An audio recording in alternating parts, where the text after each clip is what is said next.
السلام عليكم ورحمة الله وبركاته. بسم الله الحمد لله والصلاة والسلام على رسول الله وعلى آله وصحبه وسلم. أما بعد، رب اشرح لي صدري ويسر لي أمري واحلل عقدة من لساني يفقه قولي. اللهم لا سهل إلا ما جعلته سهلا وأنت تجعل الحزن إذا شئت سهلا. اللهم انفعنا ما علمتنا وعلمنا ما ينفعنا وزدنا علما يا رب العالمين. ഇൻഷാല്ലാ നമ്മളോട് ഇന്ന് പഠിക്കാൻ വന്നത് സൂറത്തുൽ കഹ്ഫാണ്. സൂറത്തുൽ കഹ്ഫിൻ്റെ ആദ്യത്തെ ആയത്താണ് നമ്മൾ ഇൻഷാല്ലാ ഇന്ന് വിശദീകരണവും, പ്രത്യേകിച്ച് ചെറിയ രീതിയിലൊരു വിശദീകരണവും അതുകൂടാണ്ട് തജ്വീദ് നിയമങ്ങളും ഇൻഷാല്ലാ ഇന്ന് ഇവിടെ വിശദീകരിക്കുന്നതായിരിക്കും. സൂറത്തുൽ കഹ്ഫ് മക്കയിൽ അവതരിച്ച സൂറയാണ്. 18ാമത്തെ സൂറത്താണ്. 110 ആയത്തുകളാണ് സൂറത്തുൽ കഹ്ഫിലുള്ളത്. സൂറത്തുൽ കഹ്ഫ് എന്നുള്ള ആ പേര് വരാൻ കാരണം ഗുഹയിൽ, കഹ്ഫിൻ്റെ അർത്ഥം ഗുഹ എന്നാണ്. ഗുഹയിൽ ഇതുപോലെ കുറച്ച് യുവാക്കൾ അഭയം തേടി തൗഹീദിൽ അടിയുറച്ച യുവാക്കളായിരുന്നത്. അപ്പോൾ അവർ അള്ളാഹുവിലേക്ക് ഓടി അള്ളാഹുവിൻ്റെ ദീനെന്ന് വ്യതിചലിക്കും എന്ന പേടിയിൽ, അവിടുന്ന് പുറത്താക്കുമെന്ന ഒരു ഭയത്തോടും കൂടി ഓടി ഈ രക്ഷപ്പെടുന്ന ഒരു സന്ദർഭമായിരുന്നു അത്. അങ്ങനെ ഇവർ അതിൻ്റെ അകത്ത് ചെന്നതിന് ശേഷം അള്ളാഹു ആ ഗുഹയിൽ 300 ചില്ലറ കൊല്ലം അവരെ കിടത്തി ഉറക്കുകയായിരുന്നു. കാലങ്ങളോളം അവർ ഉറങ്ങി. പക്ഷേ ഒന്നും ഒരു പൊറൽ പോലും സംഭവിക്കാതെ അള്ളാഹു കൊല്ലങ്ങൾക്ക് ശേഷം റബ്ബ് തിരിച്ച് വീണ്ടും അവരെ സാധാരണ ഒരു ഉറക്കത്തിൽ നിന്ന് എണീപ്പിക്കുന്ന പോലെ അവരെ വീണ്ടും ജീവിതത്തിലേക്ക്, ദുനിയാവിലേക്ക് അവരെ കൊണ്ടുവരാൻ.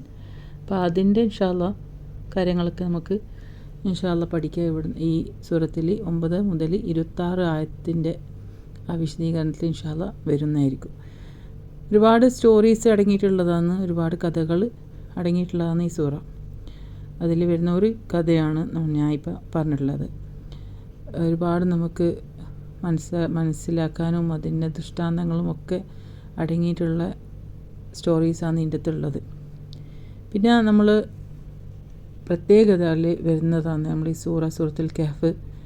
നമ്മളെല്ലാ വെള്ളിയാഴ്ചയും നമ്മളിത് പാരായണം ചെയ്യുന്നതാണ്.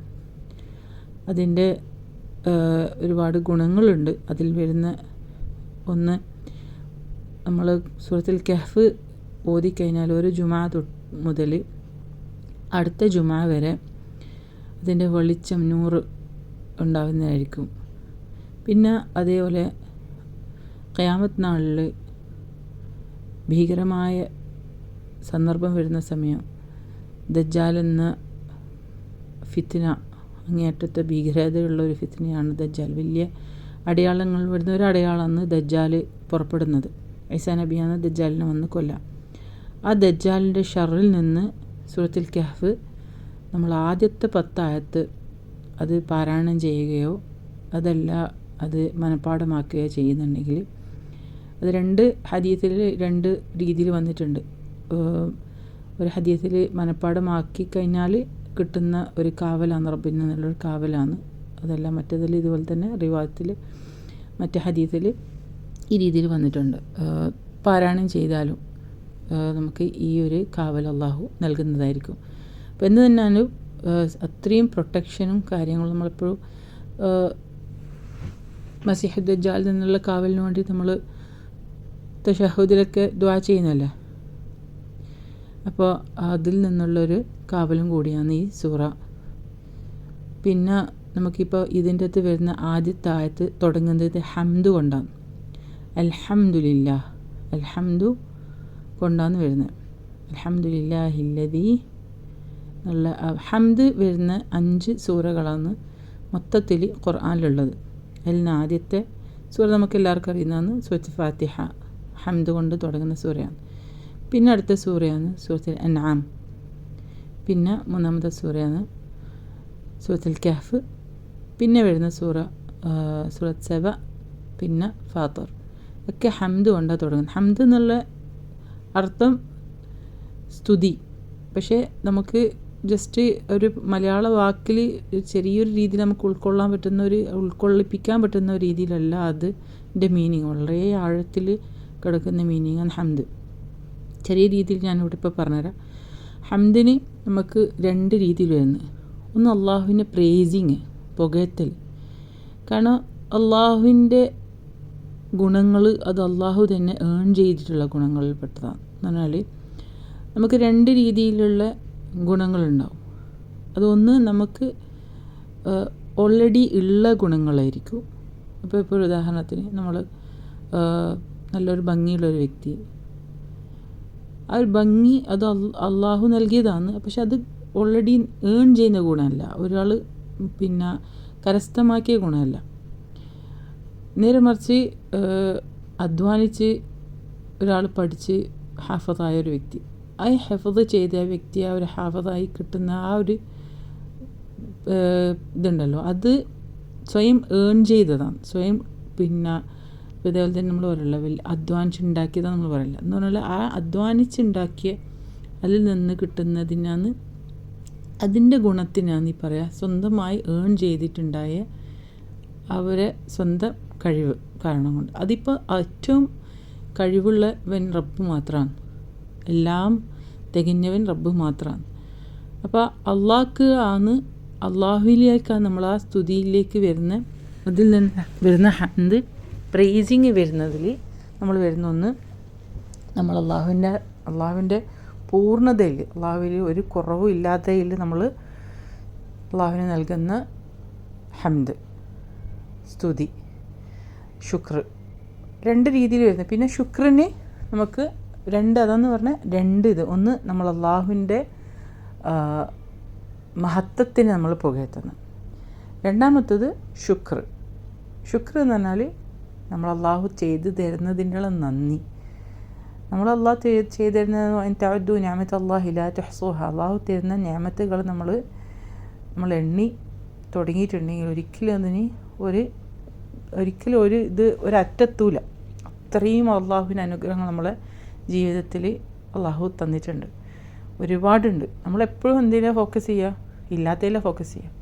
പക്ഷെ നമുക്കൊരുപാട് നന്മകൾ അള്ളാഹു നൽകിയിട്ടുണ്ട്. അപ്പോൾ ചുരുക്കം ഇപ്പോൾ ഒരു ബ്രീഫായിട്ട് ഞാൻ ഇതിൻ്റെ ഒരു ഇതാണ്. അപ്പോൾ ഹംദ് എന്ന് പറയുമ്പോൾ 2 മീനിങ്ങാണ് വരുന്നത്. ഒന്ന് റബ്ബിനെ പുകഴ്ത്തുന്ന, പിന്നെ രണ്ടാമത്തേത് അള്ളാഹുവിനുള്ള ശുക്ർ, നന്ദി. ഇപ്പോൾ 2ഉം കൂടി ചേരുമ്പോഴാണ് ഹംദ് എന്നുള്ള അർത്ഥം വരുന്നത്. അപ്പോൾ അത് നമ്മൾ മലയാളത്തിൽ ഒറ്റ വാക്ക് സ്തുതി എന്ന് പറഞ്ഞാൽ അതിൻ്റെ അകത്തുള്ള മീനിങ് മുഴുവനായിട്ട് ഉൾക്കൊള്ളാൻ പറ്റൂല, നമുക്ക് ഉൾക്കൊള്ളിക്കാൻ ബുദ്ധിമുട്ടാണ്. പിന്നെ അടുത്ത വരുന്നത് നമുക്കിവിടെ അൽഹംദുലില്ലാഹില്ലദീ അൻസല അലാ അബ്ദിഹിൽ കിതാബ്. ഇവിടെ വരുന്നത് അബ്ദ് എന്ന് ഉദ്ദേശിക്കുന്നത് അള്ളാഹു ഇറക്കിയിട്ടുള്ളത് ആരുടെ മുകളിലാണ്? നബിൻ്റെ മുകളിലാണ്. നബിയാണ് അബ്ദ്. അബ്ദ് എന്ന് പറഞ്ഞാൽ അടിമ. അടിമൻ്റെ മുകളിൽ ഇറക്കി ഈ കിതാബ് എന്ന് പറഞ്ഞ ഗ്രന്ഥം. അൽഹംദുലില്ലാഹില്ലദീ അൻസല അലാ അബ്ദിഹിൽ കിതാബ വലം യജ്അൽ ലഹു ഇവജ. ഒരു വക്രതയില്ലാതെ, ഒന്നും ഒരു തെറ്റോ അതിൻ്റെ അകത്ത് ഇപ്പോൾ ആരെങ്ങനെ നോക്കിക്കഴിഞ്ഞാലും ഈ ആയത്തിൽ അല്ലെ ഈ സൂറത്തിലാട്ടെ ഏത് സെക്ഷനിലാട്ടെ ഖുർആനിൻ്റെ ഇറങ്ങിയ തൊട്ട് അന്ന് തൊട്ട് ജീവിതം നമ്മളെ ഈ ഭൂമി അവസാനിക്കുന്നവരെ എങ്ങനെ തന്നെ നോക്കിക്കഴിഞ്ഞാലും ഒരു രീതിയിലും ഒരിടത്തും ഒരു തെറ്റോ ഒരു കുറവോ ഒരു ഗ്രാമർ മിസ്റ്റേക്കോ ഒന്നും കണ്ടുപിടിക്കാൻ പറ്റില്ല. അത്രയും പെർഫെക്റ്റ് ആയിട്ടുള്ള ഒരു വക്രതയും ഇല്ലാത്ത ഒരു ഇതാണ് ഖുർആൻ, അള്ളാഹുവിൻ്റെ വാക്കുകൾ. അതാണ് വലം യജ്അൽ ലഹു ഇവജ. ഈ ബുക്കിന് ഒരു വക്രതയും ഒരു തെറ്റും ഒന്നും അള്ളാഹു നൽകൂല. കാരണം റബ്ബ് പെർഫെക്റ്റാണ്, അള്ളാഹുവിൻ്റെ വാക്കുകളും പെർഫെക്റ്റാണ്. അതാണ് ഇവിടെ ചെറിയൊരു ബ്രീഫായിട്ടുള്ള നമുക്കിതിൻ്റെ ഒരു എക്സ്പ്ലനേഷൻ നമുക്ക് പറയാൻ പറ്റും. ഇൻഷാ അല്ലാഹ് ബാക്കി ഇനി നമുക്ക് തജ്വീദ് നിയമങ്ങളിലേക്കും ഇതിൻ്റെയൊക്കെ ഇൻഷാ അല്ലാഹ് ഒന്നൊന്നായിട്ട് നമുക്കിവിടെ വിശദീകരിക്കാം ഇൻഷാ അല്ലാഹ്. അഊദു ബില്ലാഹി മിനശ് ശൈത്വാനിർ റജീം. ബിസ്മില്ലാഹിർ റഹ്മാനിർ റഹീം. الحمد لله الذي أنزل على عبده الكتاب ولم يجعل له عوجا. അഊദു ബിസ്മി, അത് നമ്മൾ അറബിയിൽ ഇസ്തിആദ ബിസ്മില്ല എന്നാണ്. എപ്പോഴും നമ്മൾ ഓതുന്ന സമയം തുടക്കം മുതൽ തന്നെ നമ്മൾ തജ്വീദോടും കൂടി അപ്ലൈ ചെയ്യാൻ തന്നെ നോക്കുക. ചില ആൾക്കാർ ഇസ്തിആദ ബിസ്മില്ലക്കുള്ള ഇത് കൊടുക്കൂല, ഔദു ബിസ്മി വരിങ്ങനെ സാധാരണ രീതി ഔദു ബില്ലാഹിന ശൈത്വാനിർ റജീം ബിസ്മില്ലാഹിർ റഹ്മാനിർ റഹീം എന്നിട്ട് അങ്ങനെ പോകും. എന്നിട്ട് പിന്നെ സൂറയിലേക്ക് കടക്കുമ്പോഴേക്കും അവർ കൃത്യമായിട്ട് തജ്വീദ് അപ്ലൈ ചെയ്യുക. അങ്ങനെയല്ല ഉണ്ടാവേണ്ടത്. സ്റ്റാർട്ടിങ് തൊട്ട് ഔദു മുതൽക്കേ കൃത്യമായിട്ടായിരിക്കണം നമ്മൾ തജ്വീദ് അപ്ലൈ ചെയ്യേണ്ടത്. അപ്പം അഊദു, അഊദു, ഹംസ, ഐൻ, ദാൽ ഒക്കെ ലൈറ്റ് അക്ഷരങ്ങളാണ്. ഹംസയും ഐനും തൊണ്ടൻ്റെ അക്ഷരമാണ്. ദാൽ നാവിൻ്റെ തുമ്പത്ത് നിന്ന് വരുന്ന അക്ഷരമാണ്. അഊദു കൃത്യമായി ഉച്ചരിക്കാൻ നോക്കുക. ദാൽ പറയുമ്പോൾ അധികം ജാ എന്നുള്ള സൗണ്ടാണ് വരാം. അതെന്തുകൊണ്ടെന്ന് വെച്ചാൽ നമ്മൾ വായിൻ്റെ ഉള്ളിലേക്ക് നാവ് വെക്കുന്നുണ്ടാകും. മുഴുവന് നമ്മൾ പല്ലിൻ്റെ അറ്റത്തേക്ക് കൊണ്ടുവരണം. നമ്മൾ ചെറുങ്ങനെ ശകലം നമ്മൾ നാവ് പുറത്ത് വെച്ചിട്ടായിരിക്കണം പറയേണ്ടത്. അപ്പോൾ അന്ന് ഈ എന്നുള്ള സൗണ്ട് വരുള്ളൂ. ഉള്ളിൽ വെച്ചാൽ ജാൻ്റെ സൗണ്ട് വരും. നാവിൻ്റെ നിന്ന് തന്നെ വരുന്ന അക്ഷരമാണ് ദ. ആ ഒരു തരിപ്പിൻ്റെ സൗണ്ടും കേൾക്കാം. അഊദു ഒക്കെ പറയുമ്പോൾ ചുണ്ട് നമ്മൾ ദമ്മ പറയുമ്പോൾ വാവ് ഒക്കെ പറയുമ്പോൾ ചുണ്ട് നന്നായി കൂർത്തിട്ട് തന്നെ വരണം. അഊ അല്ല, അഊദു ബില്ലാഹി. അള്ളാഹാണ് ശരിക്കും ഇവിടെ വരുന്നത്, അള്ളാഹ്. പക്ഷേ ഇവിടെ ബാനി കസ്ര വന്നുകൊണ്ട് അള്ളാഹ് എന്നുള്ള വേർഡിന് തൊട്ട് മുന്നത്തെ അക്ഷരത്തിന് കസ്ര വന്നുകൊണ്ടാണ് അള്ളാഹ് എന്നുള്ളത് നമ്മളിവിടെ ലാ എന്നുള്ള സൗണ്ടായിട്ട് ഉച്ചരിക്കുന്നത്. ബില്ലാഹി ഒക്കെ നമ്മൾ നോർമലി ചെയ്യുന്നതാണ്. പക്ഷേ എന്തുകൊണ്ട് ഇവിടെ നിയമങ്ങൾ ഇതൊക്കെ ഓരോന്നോരോന്ന് എക്സ്പ്ലെയിൻ ചെയ്യുമ്പോൾ നിങ്ങൾക്ക് മനസ്സിലാവും. മീനശ്ശൈത്വാനി, ഷീന് ഇരട്ടിപ്പിച്ച് ഷീൻ്റെ മുകളിൽ ശ്രദ്ധ വന്നുകൊണ്ട് ഇരട്ടിയായിട്ട് തന്നെ പറയാം. മീനശ്ശൈത്വാനി ഉയർത്തിയിട്ട് തന്നെ പറയണം. മിനശ്ശൈത്വാനിർ റജീം, റ പറയുമ്പോൾ ഇരട്ടിയായിട്ട് തന്നെ പറയണം, ഡബിൾ ആക്കിയിട്ട്. റ ഹെവി. ഇപ്പം പിന്നെ ഹെവി മാത്രമല്ല, ചുണ്ട് നമുക്ക് ഒരിക്കലും റൗണ്ടായപ്പോൾ പാടില്ല. റുവാ എന്നുള്ള സൗണ്ടാണ് റ. മീനശ്ശൈ, അതേപോലെ ത്വാ പറയുമ്പോൾ അങ്ങനെ തന്നെ ത്വാ എന്ന് പറയരുത്. തായും ഹെവിയാണ്, റായും ഹെവിയാണ്. ത്വാ എന്നുള്ള സൗണ്ട് വരരുത്, റുവാ എന്നൊന്നും വരരുത്. മീനശ്ശൈത്വാനിർ ത്വാ എന്ന സൗണ്ട് ഉണ്ടാകും. ചുണ്ട് നല്ലോണം മേലോട്ടേക്ക് തന്നെ ഉയർത്തിയിട്ട് തന്നെ ഇതാക്കണം, റൗണ്ടാവാതെ നേരെ ഉയർത്തുക. സൗണ്ടാണ് ഉയരേണ്ടത്, ചുണ്ടുമായിട്ട് ബന്ധമില്ല. ഓക്കെ. റജീം, ജ ഒക്കെ ബാക്കിയൊക്കെ അക്ഷരങ്ങൾ ലൈറ്റാണ്. പിന്നെ അടുത്തത് വരുന്നത് ബിസ്മില്ലാഹി. അവിടെ സീന് സുക്കൂൻ, ഓരോ സുക്കൂന് ടൈം കുറച്ചധികം നോർമൽ ഹറക്കകളാകട്ടി ടൈം അധികം കൊടുക്കണം. ബിസ്മില്ലാഹി. ഹ ഒക്കെ പറയുമ്പോൾ കൃത്യമായി തൊണ്ടിയിൽ തന്നെ വരാം. ഇപ്പം നേരത്തെ വന്നതേ നിയമം ഇവിടെ വരുന്നത് കസ്ര വന്നുകൊണ്ടാണ് അല്ലാഹ് എന്നുള്ളത് ഇവിടെ ഇല്ല നമ്മൾ ഉച്ചരിക്കുന്നത്. ബിസ്മില്ലാഹിർ റഹ്മാനി. റാനി ഹെവിയാണ് ഇവിടെ രണ്ടിടത്തും. റഹ്മാനി റഹീമിൻ്റെ അടുത്ത് രണ്ടും റ ഇരട്ടിട്ട് തന്നെ പറയണം, ഇരട്ടിപ്പിച്ചിട്ട്. ബിസ്മില്ലാഹിർ റഹ്മാനി റഹീം. ഹാൻ്റെ സുക്കൂൻ കൃത്യമായി ഉച്ചരിക്കുക. അതുകൂടാണ്ട് ഹ കാറ്റോടും കൂടി റഹ് എന്നുള്ള. അപ്പോൾ എപ്പോഴും ഹ പറയുമ്പോൾ തൊണ്ടിയിൽ നിന്ന് തന്നെ പരിശ്രമിക്കുക. ഹ എന്നുള്ള സൗണ്ട് വായിന്ന് വരരുത്. റഹ്മാനി റഹീം. ഓക്കെ. പിന്നെ നമുക്ക് മനസ്സിലാക്കാനുള്ളത് ഔദു ബിസ്മി, ഇസ്തിആദ ബസ്മല. നമ്മൾ ഏതെല്ലാം അവസരത്തിലാണ് നമ്മൾ ഖുർആൻ ഓതുന്ന സമയത്ത് പറയേണ്ടത്. നമ്മൾ ഖുർആൻ തുടങ്ങുന്ന സമയത്ത് എപ്പോഴും ഇസ്തിആദ അഊദു ബില്ലാ അതെപ്പോഴും നമ്മൾ പറയാൻ പരിശ്രമിക്കുക.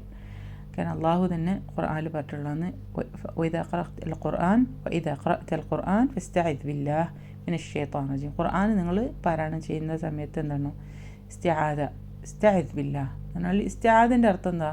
അഊദു ബില്ലാഹ്, ഞാൻ റബ്ബിനോട് അള്ളാഹുവിനോട് ഞാൻ ശരണം തേടും. എന്തിൽ നിന്ന്? ശൈത്താനിൽ നിന്ന്, ശപിക്കപ്പെട്ട പിശാചിൽ നിന്ന്, അല്ലെങ്കിൽ ആട്ടിക്കപ്പെട്ട പിശാചിൽ നിന്ന് നമ്മൾ ശരണം തേടുന്നു. കാരണം നമ്മൾ ചെയ്യുന്ന സമയത്ത് നമ്മൾ ഖുർആൻ ഓതുമ്പോൾ അള്ളാഹു ആണെന്ന് പറഞ്ഞിട്ട് നമ്മൾ ചെയ്യണം. അപ്പോൾ ചില ഇമാമിങ്ങൾ ഇത് നിർബന്ധമാണ് എന്ന് പറഞ്ഞിട്ട് ചില ആൾക്കാർ ഇതെല്ലാം. പക്ഷേ കഴിവിൻ്റെ പരമാവധി നിങ്ങൾ അതുകൊണ്ട് തന്നെ നമ്മൾ ഖുർആൻ എവിടെ നിന്ന് നമ്മൾ പാരായണം ചെയ്യുന്നതായിട്ട് നമ്മൾ ഖുർആൻ ഓതുമ്പം തന്നെ നമ്മൾ എന്ത് ചെയ്യണം? ഈ ഇസ്തിആദ തുടങ്ങി തന്നെ ഓതാം. പിന്നെ അടുത്തത് വരുന്ന നിയമം ബിസ്മിൻ്റെ നിയമം. അത് നമുക്ക് സൂറൻ്റെ തുടക്കത്തിലാണെങ്കിൽ എപ്പോഴും എന്തായിരിക്കണം, സൂറ നിർബന്ധമായിട്ടും ഇപ്പം നമ്മൾ തുടങ്ങുന്നത് സൂറ തുടങ്ങുന്നതാണ്, അപ്പോൾ നമ്മൾ നിർബന്ധമായിട്ട് ബിസ്മി വരണം. ഇനി നമ്മളിപ്പോൾ അടുത്ത ഇൻഷാ അല്ലാഹ് ഇതിൽ നമ്മൾ ഇടയിലേ വരുന്നു, അപ്പം അഊദ് മതി. മനസ്സിലാകുന്നുണ്ടോ? അപ്പോൾ ബിസ്മി നിർബന്ധമില്ല. ബിസ്മി നമുക്ക് ഏതെല്ലാം സന്ദർഭത്തിൽ നമുക്ക് വേണമെങ്കിൽ ചെല്ലാം. നിർബന്ധത്തിൻ്റെ കാര്യം നമ്മൾ തുടക്കത്തിലാണ് വരുന്നത്. പിന്നെ നമുക്ക് ഓപ്ഷനാലിറ്റി നമുക്ക് ഓതാൻ പറ്റുന്ന ബിസ്മി ചൊല്ലാൻ പറ്റുന്ന സന്ദർഭങ്ങൾ ഏതൊക്കെയാണെന്ന് വെച്ചാൽ, നമുക്കിപ്പോൾ അള്ളാഹുവിനെ പറ്റി പറയുന്നത്, മലക്കുകളെ പറ്റി പറയുന്നത്, സ്വർഗത്തിനെ പറ്റി പറയുന്നത്, നല്ല നല്ല കാര്യങ്ങളെ പറ്റി പറയുന്ന സമയത്ത്, ഇപ്പോൾ ഒരു ഉദാഹരണത്തിന് നമ്മളിപ്പോൾ ആയത്തുൽ കുർസിയാണ് നമ്മൾ ഓതാൻ പോകുന്നത്. അപ്പോൾ നമുക്ക് അഊദ് ചൊല്ലി ബിസ്മി ചൊല്ലിക്കൊണ്ട് പിന്നീട് നമുക്ക് ആയത്തുൽ കുർസി, അല്ലാഹു ലാ ഇലാഹ അങ്ങനെ നമുക്ക് ചൊല്ലാം. ഓക്കെ, അപ്പോൾ ഈ രീതിയിലാണ് നമുക്ക് ബ്രീഫായിട്ട് നമ്മൾ മനസ്സിലാക്കേണ്ടത്. അപ്പോൾ അഊദ് കൊണ്ടായിരിക്കണം നിങ്ങൾ എപ്പോഴും ഖുർആൻ തുടങ്ങേണ്ടത്. ഓക്കെ, ബിസ്മി തുടക്കത്തിലാവുമ്പോൾ മാത്രമേ ബിസ്മി നിർബന്ധമുള്ളൂ. ഇനിയിപ്പോൾ നിങ്ങൾക്ക് അർത്ഥം അറിയില്ല, അതുകൊണ്ട് നിങ്ങൾക്ക് അറിയില്ലെങ്കിൽ കുഴപ്പമില്ല. ഓക്കെ, ചൊല്ലിയതിനെ കൊണ്ട് കുറ്റിയില്ല. കാരണം ബിസ്മി നരകത്തിൻ്റെ കാര്യങ്ങളൊക്കെ പറയുന്ന സമയത്ത് ബിസ്മി അവിടെ അവോയ്ഡ് ചെയ്യണമെന്നാണ് ഇമാമിങ്ങൾ പറയുന്നത്. ഓക്കെ, അപ്പോൾ ഇനിയിപ്പോൾ നമുക്ക് ബാക്കിയുള്ള നിയമങ്ങൾ നമുക്ക് നോക്കാം.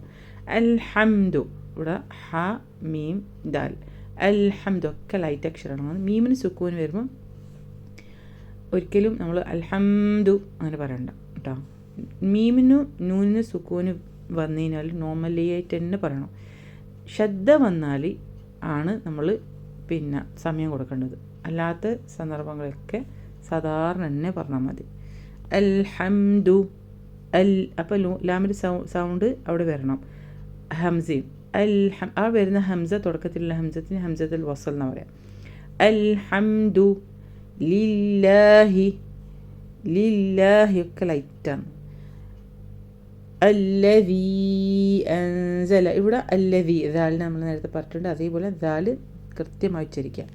ഇവിടെ വരുന്നത് നീട്ടം കാണാം. അല്ലദീ അൻസല, അവിടെ നമുക്ക് രണ്ട് ഓപ്ഷനുകളുണ്ട്. നമുക്ക് നീട്ടും നീട്ടാതിരിക്കുകയും ചെയ്യാം. കാരണം നമുക്ക് മദ്ദിൻ്റെ അക്ഷരങ്ങൾ എന്ന് പറയുന്നത് അലിഫ് പിന്നെ വാവ് യ, ഈ മദ്ദിൻ്റെ അക്ഷരങ്ങൾക്ക് ശേഷം ഹംസ വന്നാൽ നമുക്ക് ഈ പറയുന്ന നിയമം, നീട്ടേണ്ട നിയമം വരുന്നത്.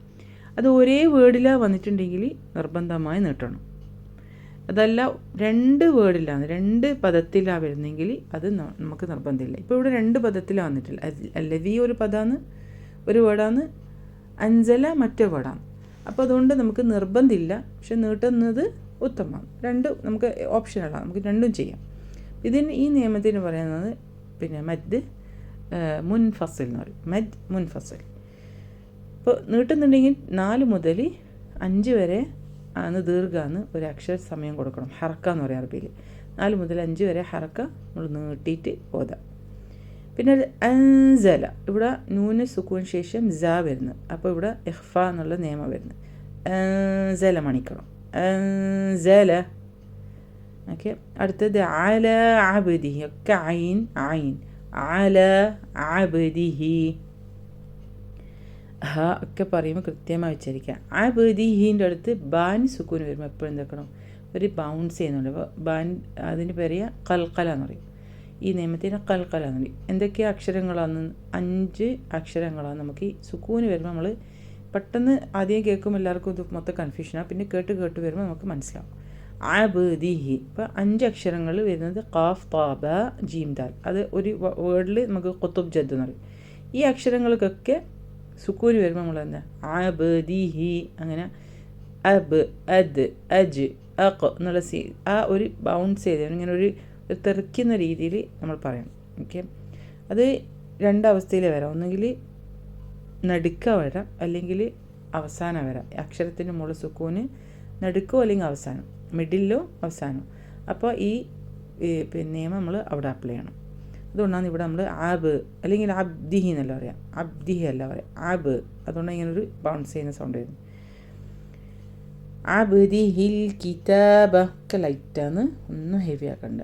അബ്ദിഹിൽ കിതാബ വലം യജാൽ, ഇവിടെ വലം യജാൽ എന്ന് പറയണ്ട, ഇവിടെ നോർമലായിട്ട് തന്നെ ഉച്ചരിക്കുക. ഇവിടെ വീണ്ടും നമുക്ക് നേരത്തെ പറഞ്ഞ കൽക്കലണ്ട ശബ്ദം ഇവിടെ വന്നിട്ടുണ്ട്. യജ് ഉണ്ട, യജ് നമ്മൾ മറ്റേ ഖാഫ് താബ ജീം ദാൽ. അപ്പോൾ ഇവിടെ ജീമ വന്നിട്ടുള്ളത്. ജീമിന് സുക്കൂൻ വന്നപ്പോഴാണ് വീണ്ടും കൽക്കല വന്ന് അപ്പോൾ നമ്മൾ ആ നിയമം ഇവിടെ വീണ്ടും അപ്ലൈ ചെയ്യുന്നു. യജ്അൽ വലം യജ്അൽ വലം യജ്അൽ ലഹു. ഇവിടെ എന്തുകൊണ്ട് ലാമിന് സുക്കൂന് ശേഷം വീണ്ടും ലാം വന്നു. അപ്പോൾ രണ്ട് ലാമിന് നമ്മൾ എന്ത് ചെയ്യുന്നു? മേർജ് ചെയ്യും, രണ്ടിനും ഒന്നിച്ച് ലയിപ്പിച്ചിട്ട്. അതുകൊണ്ടാണ് ലാമിൻ്റെ അടുത്ത ലാമിൻ്റെ മുകളിൽ നമുക്ക് ശ്രദ്ധയാണ്. അപ്പോൾ ഒരു ലാമ് പോലെ നമ്മൾ ഓതാം. യജ്അൽ ലഹു പക്ഷേ നമ്മൾ രണ്ട് ലാമിൻ്റെ ശരിക്കും പറഞ്ഞാൽ യജ്അൽ ലഹു എന്ന് പറയൂല. അത് ഇപ്പുറത്തേക്ക് നമ്മൾ ലയിപ്പിക്കുന്നതുകൊണ്ട് നമ്മൾ ഒറ്റ ശബ്ദമാണ്, പക്ഷേ രണ്ട് ശബ്ദവും വരുന്നുണ്ട്. യജ്അൽ ലെവലിൽ മനസ്സിലായോ? യജ്അൽ ലഹു ഇവജ ഐൻ വാവ് ജീം ഒക്കെ ലൈറ്റായിട്ട് തന്നെ നമ്മൾ ഉച്ചരിക്കുക. ഒക്കെ അക്ഷരങ്ങൾ എല്ലാം നമ്മൾ തൊണ്ടയിൽ നിന്ന് എടുക്കേണ്ട തൊണ്ടയിൽ നിന്ന് തന്നെ വെക്കുക. ഒക്കെ അതേ രീതിയിൽ തന്നെ ഉച്ചരിക്കുക. പിന്നെ ഇവിടെ അവസാനിക്കുന്നത് നമുക്ക് കാണാം ഒരു ചെറിയൊരു കുഞ്ഞ് സീൻ, ആ അലിഫിൻ്റെ മുകളിലൊരു സീന് കാണാം. അതിന് പറയും സെക്ത് എന്ന് പറയും. നമുക്ക് രണ്ട് നിയമങ്ങളാണ് വരുന്നത്. നമുക്ക് ഇവിടെ ഇതിൽ ഈ ആയത്ത് അവസാനിച്ചുകൊണ്ട് നമുക്ക് നോർമൽ സെക്ത് നമുക്ക് ഇവിടെ ബാധകമാകുന്നില്ല. നമുക്ക് ചില സ്ഥലങ്ങളിൽ മിഡിലിൽ നമുക്ക് കാണാം. അതിൽ വരുന്ന നമുക്കൊരു സൂറത്ത് മുത്തഫിഫീനിൽ നമുക്ക് കാണാം ഇടയിൽ വന്നിട്ടുള്ള 14-ാമത്തെ ആയ നോക്കിക്കഴിഞ്ഞാൽ കാണാം കല്ല ബൽ റാണ്. അവിടെ ബൽ എന്ന് പറഞ്ഞാൽ നമ്മൾ ഓതുന്ന സമയത്ത് ഒരുമിച്ച് തന്നെ പോകാൻ പാടില്ല. ബൽ എന്ന് പറഞ്ഞിട്ട് സെക്ത് എന്ന് പറയുമ്പോൾ ഒരു ശകല ടൈം നമ്മളവിടെ പിടിച്ച് നിർത്തി, പക്ഷേ നമ്മൾ ശ്വാസം വിടാതെ ഒന്ന് പിടിച്ചിട്ട് പിന്നെ അടുത്തയിലേക്ക് പോവാം. അതാണ് ആ നിയമം നമ്മൾ ചെയ്യുന്നത്.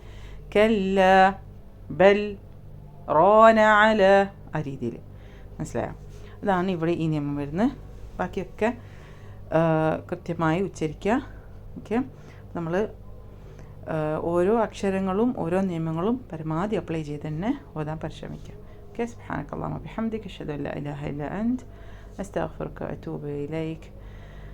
അസ്സലാമു അലൈക്കും വറഹ്മത്തുള്ളാഹി വബറകാതുഹു.